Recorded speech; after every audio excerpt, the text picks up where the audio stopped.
We wanted to get some insight also into what the men and women serving on the jury in the Rittenhouse trial might be experiencing. And for that perspective, we sat down with a juror in the trial of Jeffrey Dahmer nearly 30 years ago.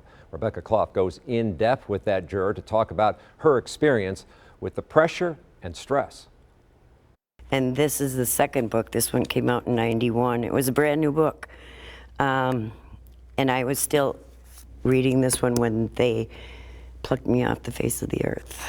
This is how Lori Sunt describes being sequestered during the 1992 trial of Jeffrey Dahmer. Dahmer admitted he killed and dismembered people. The jury at that time had to determine whether he was legally sane when he did it. Our partners at Court TV spoke to Lori just after the trial wrapped. It just got to be very overwhelming. So I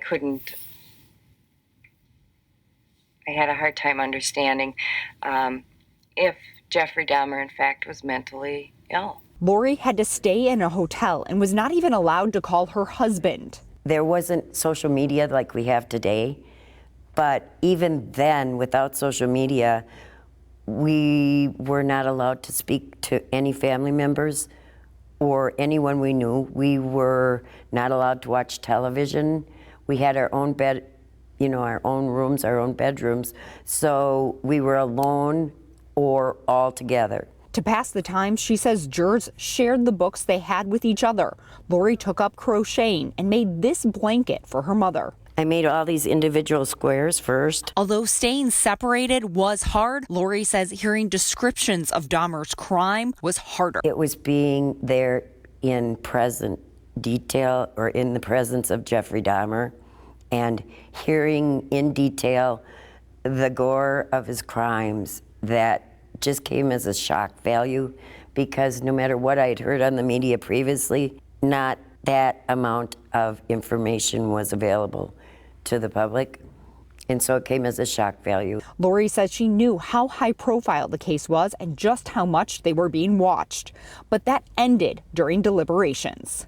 Did you ever think you're sitting there? Obviously Jeffrey Dahmer's in that chair, but so is a packed courtroom of victims, of family members. And did you think, if I find him insane, all those people, and what else could happen? I realized that there were souls behind the names, and the victims' families were in the audience, and it was a heavy weight to carry.